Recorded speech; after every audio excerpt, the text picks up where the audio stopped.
როცა დიაბეტი შენი ცხოვრების ნაწილია, სხვა საკითხებთან ერთად დიდი მნიშვნელობა აქვს ფეხების ყოველდღიურ მოვლას.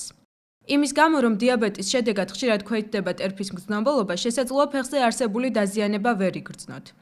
ამ მიზეზის გამო კი შესაძლებელია გამოგეპაროთ ინფექციის განვითარება.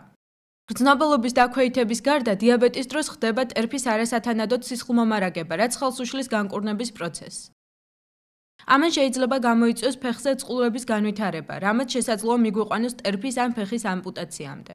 ფეხის დაზიანების თავიდან ასაცილებლად ატარეთ მოსახერხებელი და კარგად მომდგარი ფეხსაცმელი.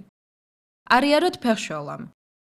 ჩაცმამდე შეამოწმეთ ფეხსაცმელი მცირე ზომის კენჭების, დახეული და უხეში შიდა ნაწილების არსებობაზე.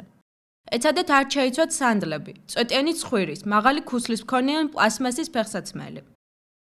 ფეხსაცმლის შიგნით ყოველთვის გეცვათ წინდები. უმჯობესია თუ მათ არ ექნებათ ნაკერები.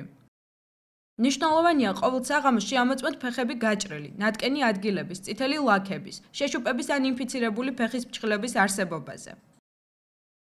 თუ რომელიმე ეს პრობლემა გაქვთ, რომელიც 24 საათის განმავლობაში არ ალაგდება, მიმართეთ ექიმს.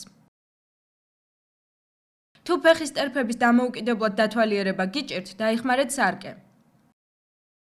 აბაზანის მიღებამდე შეამოწმეთ წყლის ტემპერატურა თერმომეტრს ან იდაყვის მეშვეობით.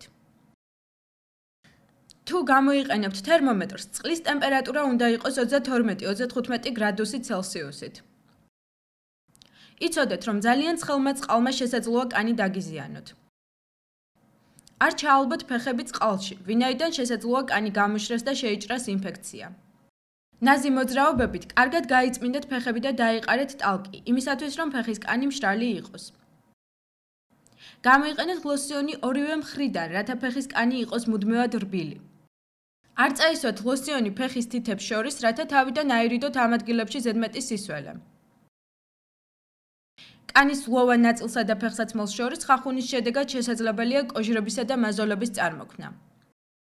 ამ შემთხვევაში აუცილებლად უნდა მიმართოთ ექიმს. არ გამოიყენოთ კოჟრების საწინააღმდეგო პლასტირები, კოჟრების ან მაზოლების მოსაშორებელი საშუალებები ან სამართებლები, ვინაიდან მათ შესაძლოა ინფიცირება გამოიწვიონ. კვირაში ერთხელ დაიჭერით ფეხის ფრჩხილები.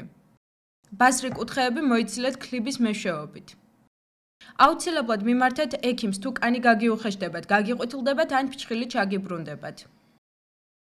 არ გაითმოთ ფეხები სათბურებისა და კოცონის მეშვეობით, ყინვისას კი შეიმოწმეთ ფეხები, ხომ არ გაქვთ მოყინული. ჯანსაღი კვების მეშვეობით დაერეგულირეთ გლუკოზის დონე. ფიზიკური ვარჯიშების შედეგად კი შემცირდება ნერვის დაზიანების საშიშროება, რომელიც დიაბეტის დროს საკმაოდ მაღალია. ფეხის ყოველდღიური მოვლა, მოსახერხებელი ფეხსაცმელი და ექიმის მიერ ფეხის შემოწმება წელიწადში ერთხელ მაინც მინიმუმამდე დაიყვანს მის დაზიანებას, რასაც დიაბეტური ნეიროპათია იწვევს.